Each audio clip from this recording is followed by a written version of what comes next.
আমরা অজু করে বের হইছিলাম যে আজকেই হয়তো আমাদের শেষ দিন। 5 আগস্টের কথা যদি জিজ্ঞেস করে, 5 আগস্ট আমার কাছে মনে হয় যে একটা স্বপ্নের মতো সময়। আসলে কিছু আমরা করতে পারবো কিনা আজকে, কারণ এতদিন এত রক্ত, এত মানে শ্রম, ঘাম।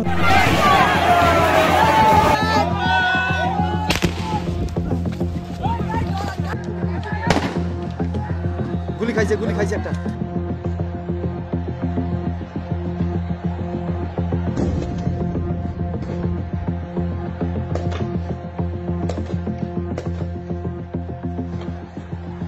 একে তো কোনো ধরনের অপরচুনিটি নাই দেশে, আবার দেশ থেকে বাইরে যাব সবার তো আর ওই সুযোগটা থাকে না।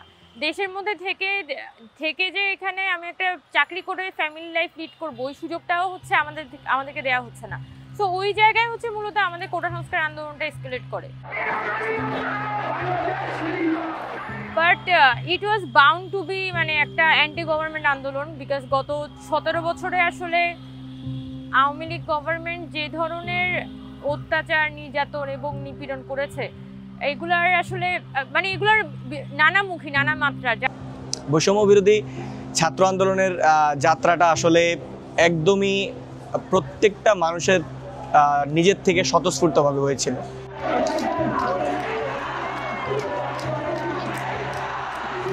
কখন একটা দেশে গণ অভ্যুত্থান হয়, তো বিশেষ করে যখন সেই দেশের রাজনীতিক অবস্থান এবং সেই দেশের মানুষের আশা ও আকাঙ্ক্ষা, এই দুইটা জিনিস যখন মুখোমুখি দাঁড়ায়, তখন মানুষের যেই কালেকটিভ ক্ষোভ, সেই বিষয়গুলোই কিন্তু আমাদেরকে ধাবিত করে একটা গণ অভ্যুত্থানের দিকে।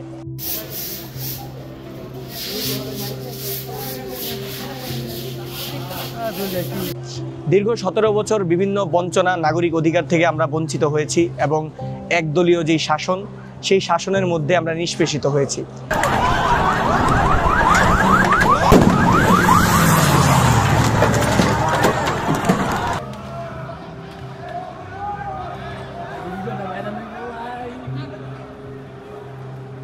এখন দেখলাম যেটা খুব খারাপ করে চলে গেছে, বাট এখানে পুলিশ অ্যাড হয়ে গেছে, সামরিক বাহিনী অ্যাড হয়ে গেছে, এবং যার তৎকালীন যারা আওয়ামী লীগ সরকার ছিল, তাদের ছাত্রলীগ, তারা অ্যাড হয়ে গেছে। দেখলাম যেটা খুব একটা খারাপ একটা অবস্থা, একটা মেসাকার অবস্থা হয়ে গেছে। একটা সাংবাদিক প্রভাস আমিন সে কোশ্চেনটা করে যে কোটা সংস্কার নিয়ে তার কি মনে হয়, তখন সে বলে যে এখন আমার সামনে যদি দুইটা অপশন থাকে, যে দুইজনই সমান মেধাবী, একজন মুক্তিযুদ্ধের সন্তান, একজন রাজাকারের সন্তান, আমি অবশ্যই মুক্তিযুদ্ধের সন্তানকে চাকরি দেব। অবশ্যই। তার মানে কি মুক্তিযোদ্ধার সন্তান নাতিপুতিরা কেউ মেধাবী না, যত রাজাকারের বাচ্চারা নাতিপুতি হলো মেধাবী, তাই না? আমরা হচ্ছে মানে কোটা কি মুক্তিযোদ্ধার নাতিপুতি পাবে না তো কি রাজাকারের নাতিপুতি পাবে না, এই ধরনের কথাবার্তা বলে। স্বৈরাচারী ব্যবস্থায় দেখা যায় একজন যে স্বৈরাচার, সে বাকি সবাইকে মনে করে যে লাইক দে আর ডিসপোজেবল মনে করে, এবং জনগণ যে আসলে রাষ্ট্রের যে আমরা একটা অংশীদার, আমরা যে রাষ্ট্রের জনগণ, এটা আসলে শেখ হাসিনা মনেই করতো না। আমাদের উপর নির্দেশনা আছে, আজকে যদি আপনারা বের হন আমরা কিন্তু ডাইরেক্ট গুলি, আমাদের ব্যবস্থা আমরা নিব। কোটা বিরোধী সংস্কার আন্দোলনের কতিপয় নেতা যেসব বক্তব্য রেখেছে, তার জবাব দেওয়ার জন্য ছাত্রলীগ সহ যারা নিজেদের অদ্যত্বপূর্ণ মানসিকতা প্রকাশ ঘটিয়েছে গত রাতে, তার জবাব তারাই দেবে।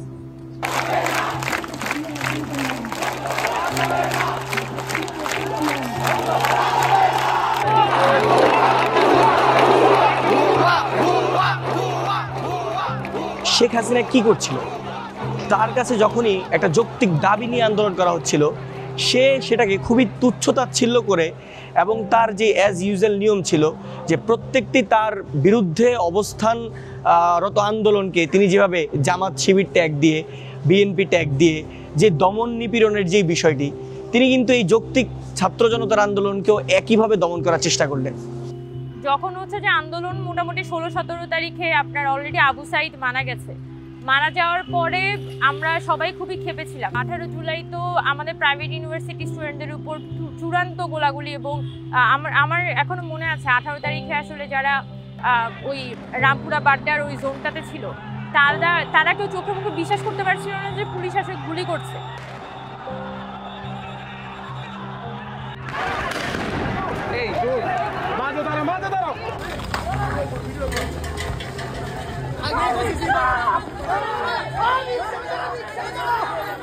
ওদিন আমি সকাল থেকে একদম সন্ধ্যার মাগরিবের পর পর্যন্ত সাথে গুলির আওয়াজ ছাড়া কোনো আওয়াজ শুনতে পাই নাই। অবশ্যই চারপাশে তো অনেকগুলো থানা, অনেক পুলিশ ছিল এখানে। রামপুরা ব্রিজ টিভি সেন্টার নিচে ছিল, তারপরে হাতিঝিলে ছিল, বাড্ডা ফ্লাইওভার নিচে ছিল। তো খুবই একটা বাজে অবস্থা, কিন্তু ওই দিন অনেক আহত হয়। আমিও তার ব্যতিক্রম নয়, আমিও আহত হই, বাট আল্লাহ আমাকে হেদায়েত মানে সাহায্য করতে পারলে হয়তো আমার ওরকম বড় ক্ষতি হয় নাই। সো এই যে মানে দেখা যাচ্ছে যে গভর্নমেন্ট যখন এভাবে গুলি করে মেরে ফেলছে, ওই সময় কিন্তু এই সাধারণ মানুষের রাস্তায় নেমে গেছে, গৃহিণীরা রাস্তায় নেমে গেছে। কারণ মানে এটা নেওয়া সম্ভব হচ্ছিল না যে কি পরিমাণ মানুষকে আসলে তারা রাস্তায় গুলি করে হত্যা করছিল।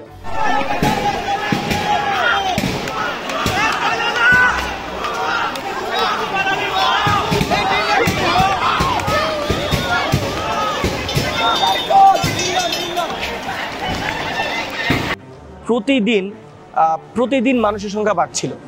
আপনি যদি 10 জুলাই যখন আমরা বেসরকারি বিশ্ববিদ্যালয়ের শিক্ষার্থীরা সর্বপ্রথম রামপুরা ব্লকেট করি, সেখানে মানে আমার যতটুকু মনে পড়ে সর্বোচ্চ 30 থেকে 35 জন মানুষ ছিল 10 জুলাই।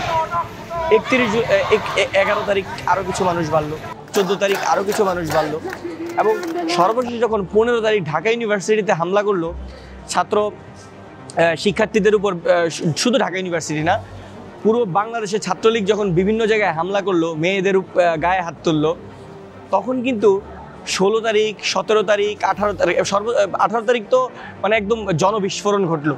তো এই বিষয়গুলো যদি আপনি ট্র্যাক করেন, তাহলে প্রত্যেক দিন পুলিশের যে বর্বরতা যতটুক বাড়ছিল, ঠিক ততটুকভাবে জনগণের এই আন্দোলনের সাথে জনসম্পৃক্ততা বাড়ছিল।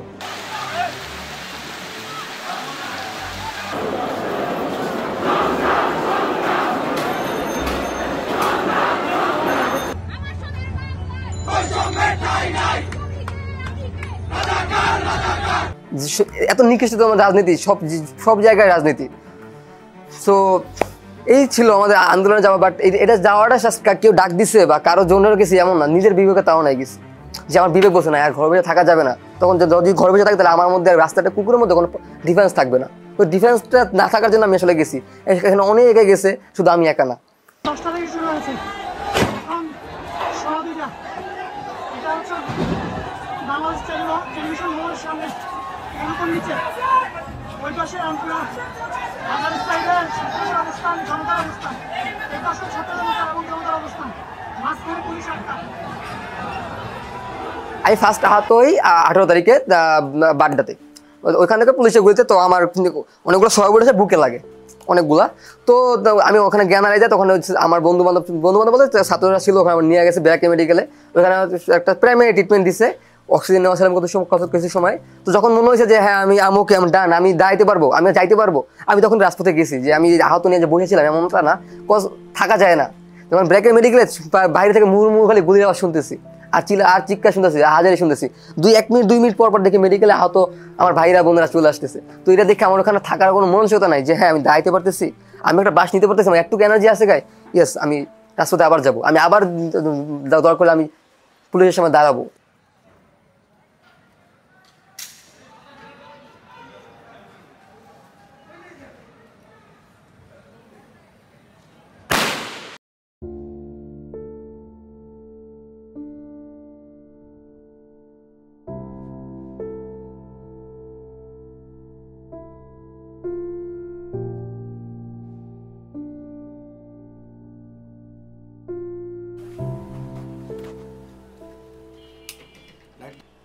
এইখান দিয়ে গুলি আসছে, এইখানে দ্বারা এমনি দাঁড়ার ভাইয়ের সাথে কথা বলতেছি।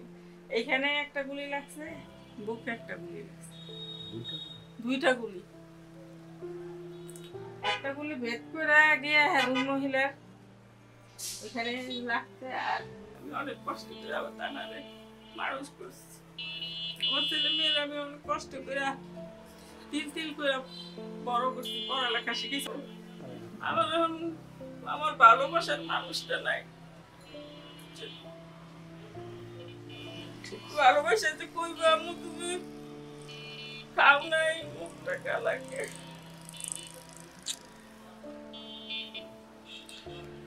আমার ভালোবাসার মানুষ চলে গেছে।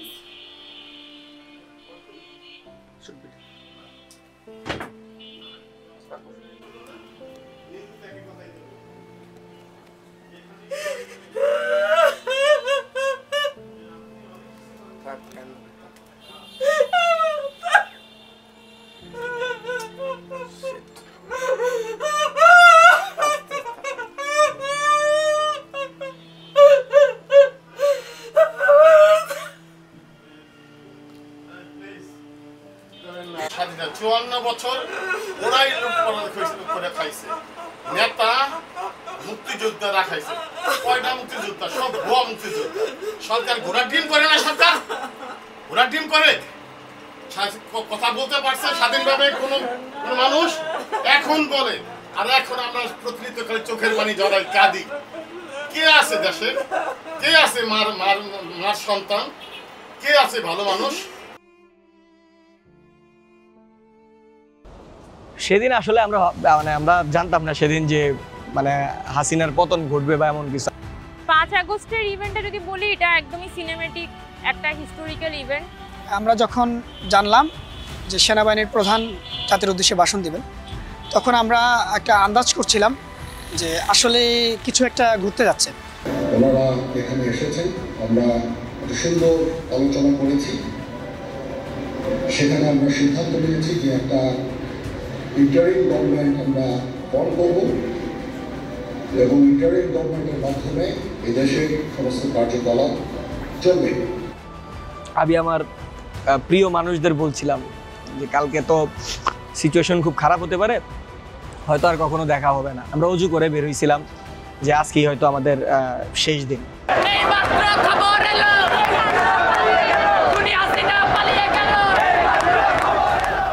মানে জনতা লাখে লাখে কোটি কোটি জনতা হচ্ছে ঢাকায় মুভ করছে, এবং শেখ হাসিনা হুট করে সে এই জনতার প্রতিরোধের মুখে গণভবন থেকে পালিয়ে চলে গেল।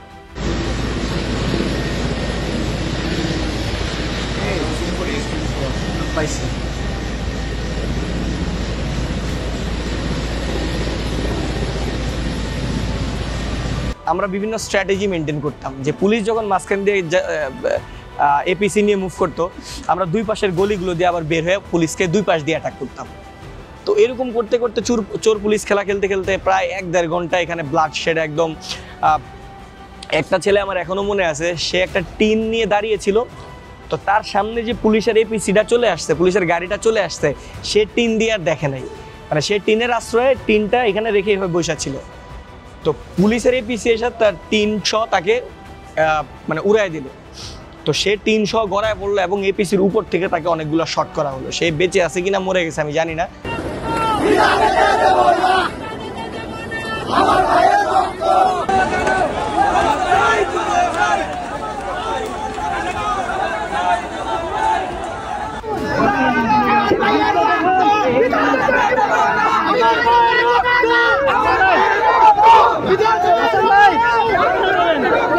আর্মি সেনাবাহিনীর প্রধান যে ভাষণ দেওয়া শুরু করলো এবং তিনি ভাষণে কি বলছে সেটা দেখার বা সেটা বোঝার কিন্তু আমাদের উপায় ছিল না। জাস্ট আমরা একটু খবর পেলাম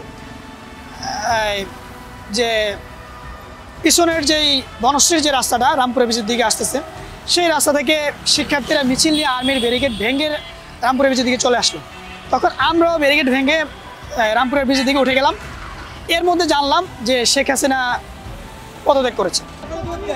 রামপুর অফিসে একপাশে আর্মির অবস্থান, এপাশে জনতার অবস্থান, এদিকে অবস্থান, ওইদিকে আফতাবনগরের 10-15 হাজার মানুষ, আর ওই দিকে পুলিশ ওখান থেকে একেবারে টিয়ার শুরু করে যাচ্ছে।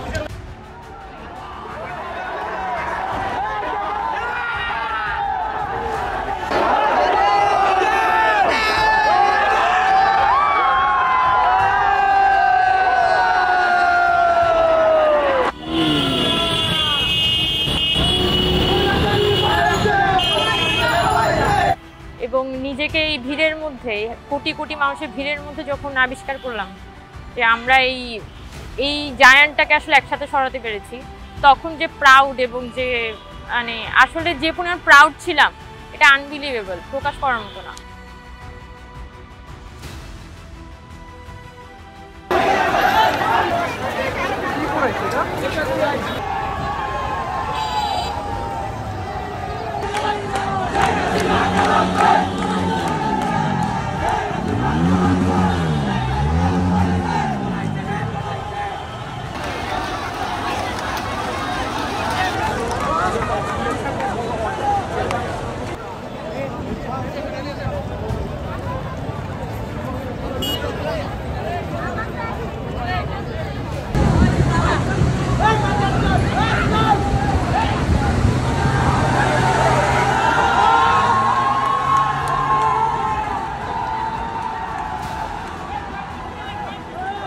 ওদিন আমার সৌভাগ্য যে প্রথমবারের গুলি লাগলো পিঠে, এবং পরের বার আমি যখন সামনে ফাইট করতেছিলাম হঠাৎ করে আমি জাস্ট দেখলাম একটা সাউন্ড শুনলাম, এবং আমি দেখলাম যে আমার পুরো মুখ ব্লাড, আমার পুরো শরীরের ব্লাড, এবং আমার মনে হচ্ছিল যে আমি মানে সেন্সলেস হয়ে যেতেছিলাম।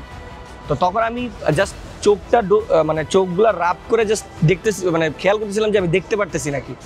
পরে দেখলাম যে না, আমি দেখতে পারতেছি। একদম আমার চোখের 1 ইঞ্চি উপরে এই যে এইখানে 7-8টার মতো স্প্রিন্টার লাগলো, এবং বুকে, পিঠে, মানে চোখ বাদে আমার সব জায়গায় স্প্রিন্টার লাগলো। সেনাবাহিনী জাতির উদ্দেশ্যে ভাষণ দিবে এবং এটার একটা পসিবিলিটি আছে যে কোনো সময় শেখ হাসিনা পদত্যাগ করবে। তো ওই মুহূর্তে আসলে আমার মানে যত ব্যথা, যত বেদনা সব ভুলে গেছিলাম। আমার মনে হচ্ছিল আমার শরীরে আবার নতুন করে প্রাণ ফিরে আসছে।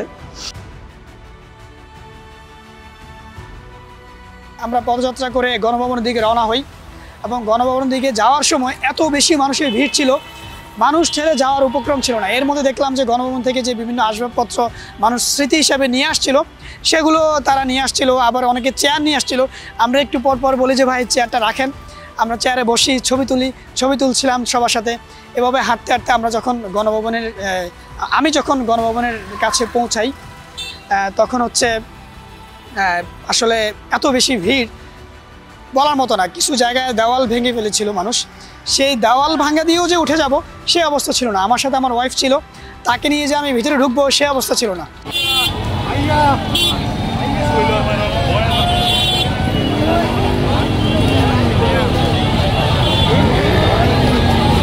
যারা নিয়ে আসছিল তারা আসলে স্মৃতি হিসাবে নিয়ে আসছিল।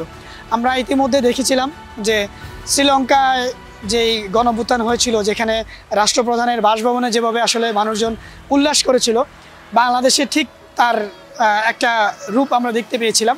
সবাই গিয়ে সবার স্মৃতি নিয়ে আসছিল।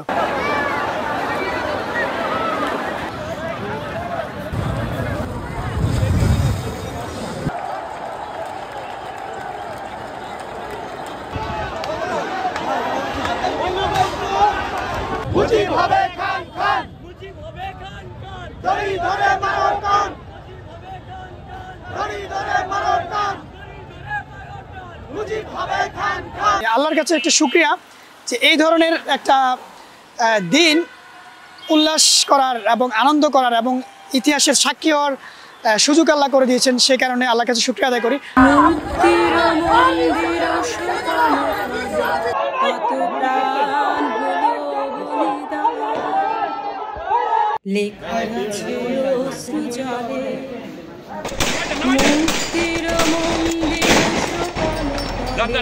কত প্রাণ হলো বলিদান,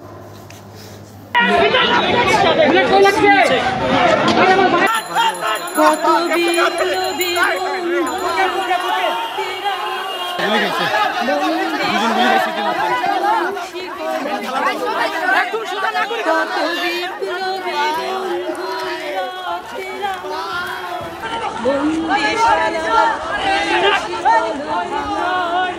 তারা কি ফিরবে, আজ সুপ্রভাতে, যত তরুণ অরুণ গেছে অস্তাচলে, মুক্তির মন্দির সোপান তলে, কত প্রাণ হলো বলিদান।